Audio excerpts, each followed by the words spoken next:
Alright everybody, welcome back to another day of MSDOSX. Today is going to be the first of two lectures on views, drawing, and events.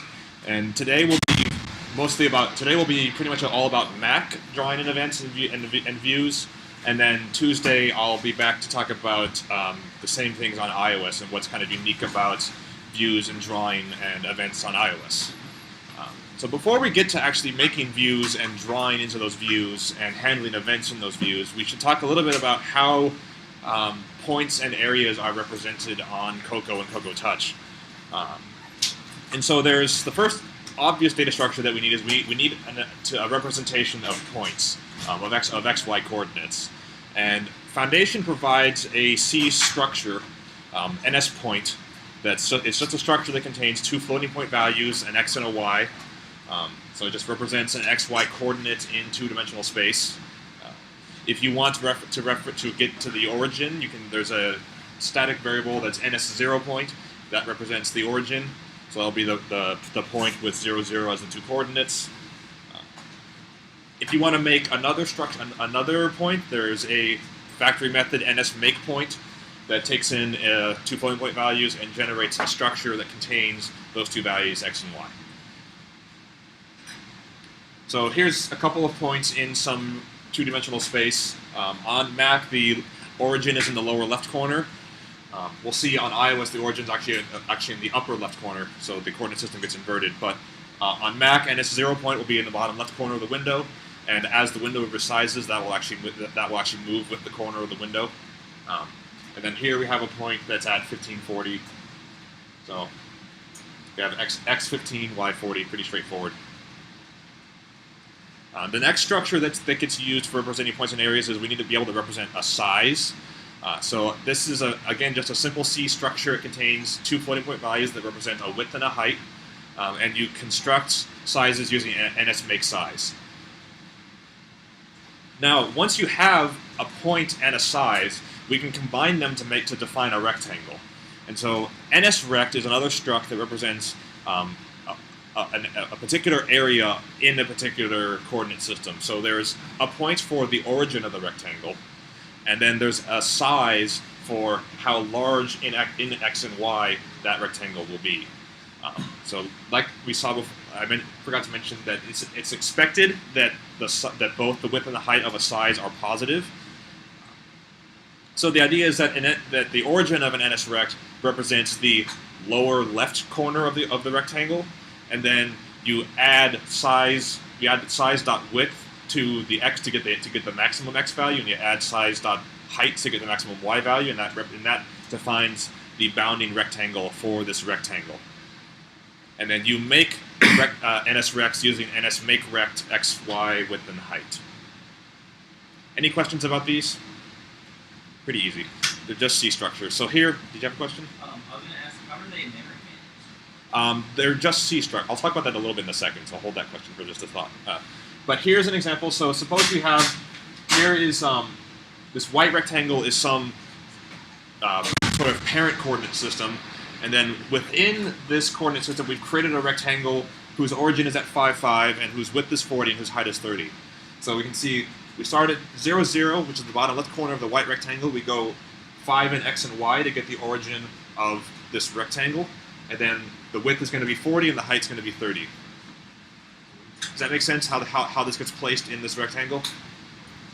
And so you'll see that the way you specify where views are located is they have a rectangle that specifies where they live relative to their parent, and they're placed exactly like this.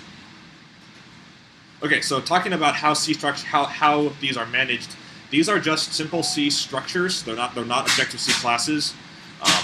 So I imagine they're just managed. The memory is just they live on the stack just like any other standard C type.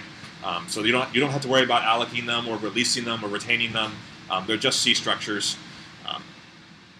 And in particular, they're not pointers. Since they're not objects, they're just C regular values. So you would say CG rect, not CG star rect, to refer to rectangles. And again, similarly, if they're passed in as arguments, they're again not used as pointers. There are cases where they are used as pointers, but we won't talk about that for now. They don't need to be pointers like objects do. And again, you don't need to worry about memory managing them. There's no retainer release on them. They're just C structures that live on the stack. Yeah? Is there any harm in using them as pointers?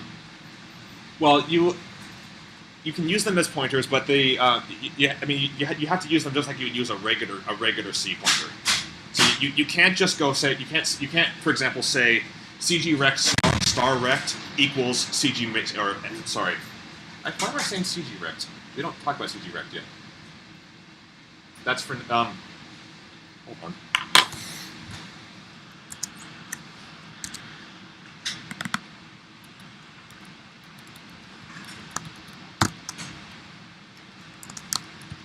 Nothing to see here.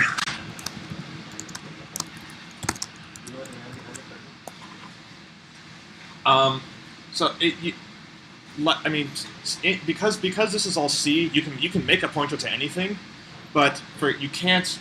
For example, what gets the type that gets returned from NSMakeRect is an NSRect, not an NSRect pointer. So you couldn't just say NSRect star rect equals NSMakeRect. The compiler would complain because you're giving it's expecting a pointer type, and what's coming out is an object type. You'll occasionally see them as pointers in cases where sometimes there are certain methods that pass in as input a point. For example, if you're in the in UI scroll view delegate on iOS, there's a method that gets called that basically tells you the scroll view is about to scroll to this position. And it actually, rather than passing in the actual point, it passes in a pointer to that point. So that way, if you want to change where it's going to end up, you can just change the contents of the pointer. But that's really the only case that you need a pointer to one of these structures. Yeah. How does it return something on the stack? Like, is NSMakeRect a macro, or is it actually a normal function? I don't properly know. It's a static inline function. If you I believe, option double click or command double click on it, you can actually see where it's defined. It just creates a new struct, and then the struct.x equals x value, struct.y equals y value, and then returns it. A struct is just returning a struct from a function is exactly like returning an integer from a function. You're returning a series of bits. It's just you're returning more bits than a single integer. You're returning basically a really big integer. Where offsets are treated as the x and y coordinates. Yeah, or in the case of these, everything's going to be floats. But the idea is basically you just have a byte array that represents all those different numbers. Okay, any questions about these structures? Okay, cool. So now that we have ways to specify geometry in two-dimensional space, we can now talk about really talk in more detail about views. So you've probably seen a little bit about views earlier in some of the earlier labs, but just to kind of be a bit more specific. So NSView, as you've seen, is the superclass of all views. So all buttons and text fields and labels and all those are all subclasses of NSView. And the responsibility of a view is there's two things that it's responsible for. It's responsible for drawing some content in a two-dimensional space on the screen, and it's responsible for handling events if that view is interested in events that are happening to it. As you've probably seen, views can contain subviews, can contain subviews, can contain subviews, so you can have this arbitrarily complicated tree of views, and it's very common when you want to do your own drawing or event handling to write your own custom subclass of NSView and use those instead of stock NSViews. And I think today's lab you'll get an example of writing your own NSView and doing some customization of that. And I think you've seen that before with the Bouncy lab a little bit. So I think we've seen this picture before, but again, just to remind you that there's this hierarchy of views. So we start with a window. The window has one content view. That content view may have as many subviews as you want. Those views may have subviews, and so on, until you're down to just leaf nodes. Okay, so now when we have a view, how do we specify how do we actually specify its location on screen?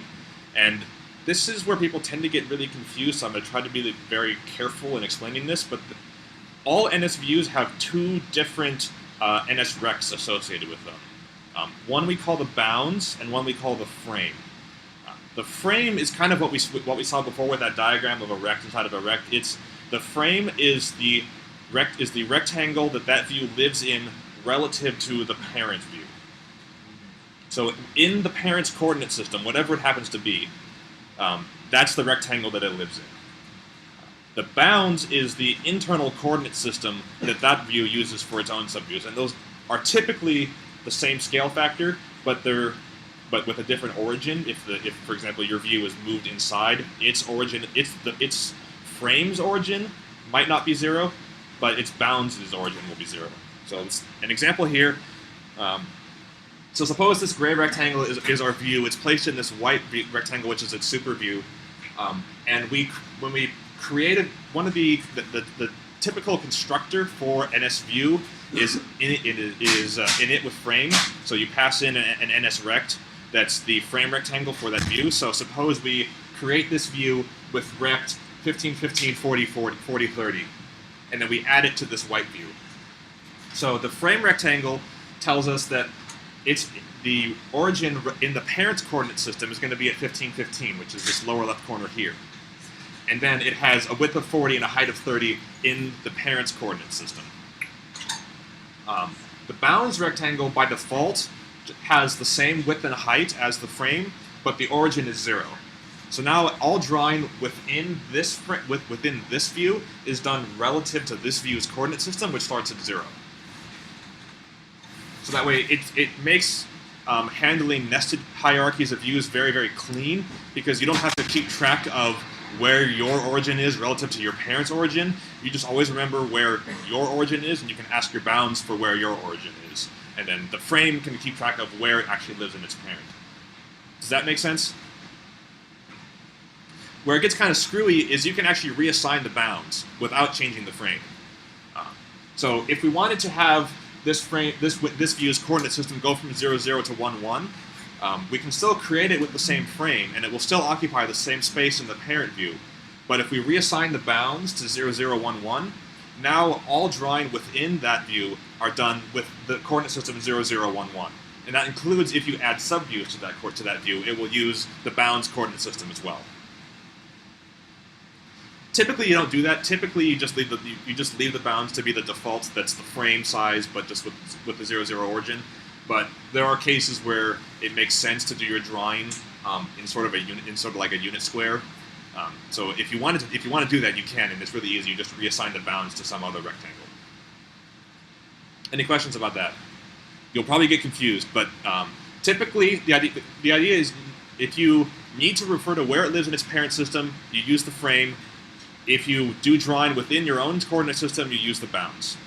And usually that's all you need to worry about. Okay, so I won't go into a lot of detail about how to do drawing. I think the lab goes into how to do drawing, the actual primitives for doing the drawing. But the way drawing is done is there is... You right? Yeah, straight flaps. So there is a method defined on NSView called drawRect. That this is where you're responsible for doing drawing. And the parameter to drawRect is what's often called the dirty rect. It's the portion of the view that needs to be redrawn. So you can, if you have some rather complicated drawing code and it's expensive for you to draw your entire view at once. If you'd rather, you can just use the rectangle that's passed in here and just update what's in there. The Cocoa and Cocoa Touch are responsible for telling the view which section of the view needs to be redrawn. So you can imagine if you have views moving over other views and clipping parts of views, it will repeatedly call drawRect with a different dirty rect based on what is currently being covered up. And so if you want to optimize, you can. Otherwise, you can just ignore rect altogether and just every time you draw rect, it's called draw all of your stuff, which is fairly common. The thing to remember, though, the thing that's kind of weird about drawRect is you never actually call drawRect yourself. I believe it just won't work if you try to call it yourself. It's a bit like dealloc, which dealloc, as we know, gets called automatically when a reference count hits 0. Drawing again is one of those things that gets called automatically by the system. And it's basically when the system decides, okay, I've got some spare CPU cycles, let's do a redraw right now. Typically, this is very, very fast. The refresh rate, say on the iPhone, is typically upwards of 60 hertz. So it's typically very, very fast. So if you can't call drawRect, how do you tell the system that you need to be redrawn? And that's what there's a method setNeedsDisplay that says, okay, this view needs to be redrawn. So it will just tell OSX, okay, OSX under the hood, detail is not really super important here, but there's kind of a queue of drawing events that Cocoa and Cocoa Touch will manage, and as it has spare time, it kind of just pulls one of those out one at a time, and then calls drawRect on that view. So setNeedsDisplay basically just says, okay, add this view to the queue of things that need to be redrawn, and when OSX gets to it, it will call drawRect on your view. If you just want a portion of your view redrawn, you know that there's just a certain dirty rect that you need to be called, you can say setNeedsDisplay in rect and give it a rectangle for the actual section of your view that needs to be redrawn. And so it will then call drawRect with that rect that you pass in. Does that make sense, everybody? Okay, like I said, there's a lot more about how to actually do drawing.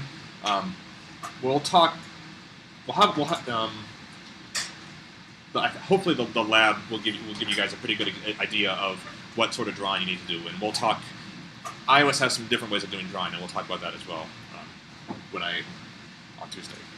Okay, so then the last part of this is talking about events, and for now we're just going to stick with talking about Mac events. iOS apps have different kinds of events, so for now we'll just stick with Mac.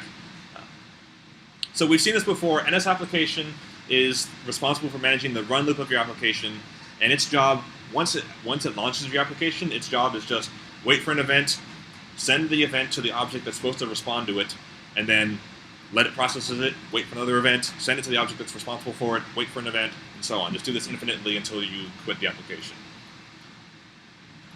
And so that's exactly that. I don't know why I have two of those. So on Mac, here's some kinds of events that you have on Mac. They're basically, events typically are user input. But you can also imagine having things like if you're doing manual I/O disk requests, you can have events for disk requests. You can have events for network requests. But typically, the ones we're interested in are handling user events. So pressing the mouse button down or up, the mouse moving around, the mouse getting dragged, a keyboard button being pressed or released. If you have a drawing tablet attached, if you're receiving events from the drawing tablet, these are the kind of events that we're talking about here. So first, we'll talk about mouse events. And just the details of this are not super important for you to understand, but just kind of to give you some background about when, for example, a mouse click happens, how OSX determines what actual piece of code receives that mouse event. So it starts way up at the super high level with the Windows server, which is always running on OSX, and it's responsible for when it receives, for example, a mouse click, it figures out which NS application owns the window that's currently under the cursor. Once it has an application, then it calls send event on the application, which then finds the actual window instance that the window is under. And then once you have a window, it performs what's called hit testing, which basically means walking that hierarchical tree of all of your views to find the frontmost view whose bounding rectangle contains the coordinates of the click event. Again, detail is not super important, but once it finds that view, it will then invoke a method, one of these numerous methods on that view. So there's mouse down for when the mouse button is pressed down, mouse up for when it comes up, mouse drag for when the mouse button has already been held down and is moved. Mouse moved is when the mouse cursor, when the button is up and not moved, and then moved.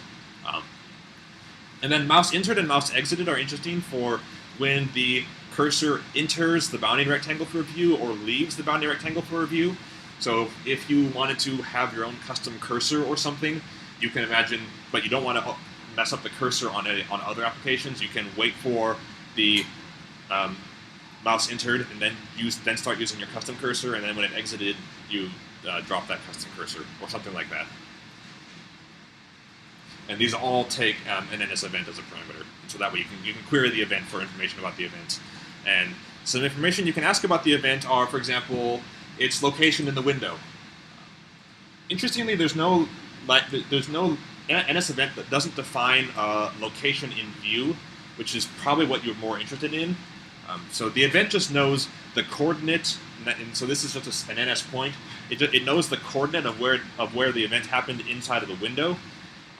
If you want to be able to do anything sensible, usually you have to convert that to your view's coordinate system. And there's a method on NSView, convert point from view. So that takes a point in some other view's coordinate system and converts it to that view's coordinate system. So if you pass nil for the from view, it assumes it's the window. And so now this view pause is the point where the mouse event happened inside of this view's coordinate system. So now it knows exactly within that view where the click happened. You can ask an NS event for how many clicks there were. So if there's a double click or a triple click or a quadruple click, if you can manage that. So you can handle how many clicks there were. You can ask an event for its. Oh, sorry. Drag that X. This must be. I imagine this is some structure that we're maintaining for how much we've moved. But you can ask an event for its delta X and its delta Y. So that's how much it's changed since the last event in X and Y. And then we apparently use this to modify some data structure to keep track of where our sprite is on the screen, or wherever whatever we're keeping track of. There's a lot more, so I would, if you're interested, take a look at NS event, see what other things you can ask NS events for. It's quite a lot of information stored in an NS event. Yeah.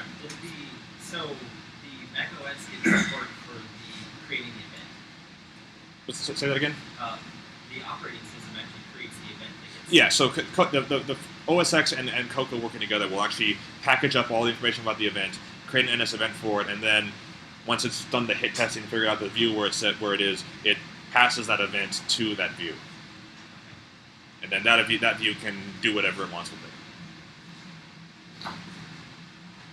Okay, so then the other common event on desktop applications is handling key events. And key events are handled rather differently because so a mouse event is pretty easy to figure out what section of code gets called. It's basically just what actual thing is under the cursor. That's the thing that's the thing where the event goes to. Key events are a little bit strange because the keyboard doesn't really have a position on the screen, so there's no intuitive notion of what thing the keys go to. So there's a notion on desktop applications, and this is not OS X exclusive. This is both of these mouse events and key events. These are very common patterns on just about every operating system of how these events get handled. But on OS X, there's a notion of a window that's called the key window, and at any given time, your computer has exactly one key window on it, and the idea is the key window is the window that when you get keyboard presses or keyboard events, that's the window that those events go to. And typically, this is just the frontmost window of your application. So I think we saw it. Glenn did the demo last week about where he told the window to make itself I think he called order front on the window to bring it to the front. There's another method, make key and order front, that makes the window the key window, so that way keyboard events will go to that window. And so if you just have one window in your application, usually you don't have to worry about it. That one window is the key window when the user is running your application. If they switch to another application, then that application's window becomes a key window. Then when you come back to your application, your window then becomes a key window again. But you can also programmatically make windows be the key window by just calling make key window. Then once you have a window that's the key window, there are any view or subview or has what's called a first responder, and that's the actual object that's going to respond to keyboard events. So typically these are things like text fields or text boxes where it makes sense for keyboard events to go to. For example, if you have a text field and you click on it, then then Cocoa will automatically make that text field the first responder, so that way when it receives keyboard events, you start typing into that text field. As you can make anything the cool thing is you can make any NS view you want be a first responder, and it's really easy to do. For example, if you're subclassing NS view, you can override this method accepts first responder and return yes. That way, it's allowed to be the first responder, and then to actually make it be the first responder, you have to call make first responder on it. And then now, as long as that view is the first responder, when keyboard events come into that window, they'll go to that view. Does that make sense? Okay, and then there are two methods for key events. There's key up and key down, and those again pass in an NS event. And you can here's a few things that you can ask about these events. You can ask an event for the characters that were involved in that press. So if there were multiple keys being pressed at once, you'd get a string of all the different characters that were pressed. There's also a bit mask of all of the modifier keys that are currently being held down. So these are function, control, alt, option, and command, and shift, I believe. So you can and it's just a bit mask, and then there are these constants that you just bitwise and with that bit mask to determine which modifiers are currently turned on. So there's a key mask there's a mask for the command key, so we can ask the modifiers if the command key is being pressed, and then if the characters is equal to S and we have the command key being pressed, then the user must have pressed Command S, and that's the save command, right? And I think there's a bit more you can ask about key events, but these are typically what you need is the actual characters that are being pressed, and then any modifier keys that are also being pressed at the same time. Okay, so that's kind of all I have. Here's some links that Glenn found about just basics of working with views and working with drawing. Hopefully you'll get some good hands-on examples of working with views and events and drawing in the lab. And like I said, we'll talk about iOS events on Tuesday, because they're a bit different. There's a bit, you don't have a keyboard per se, and you don't have a mouse, so we have to handle events differently on iOS. Any questions about today? Okay, you guys are good.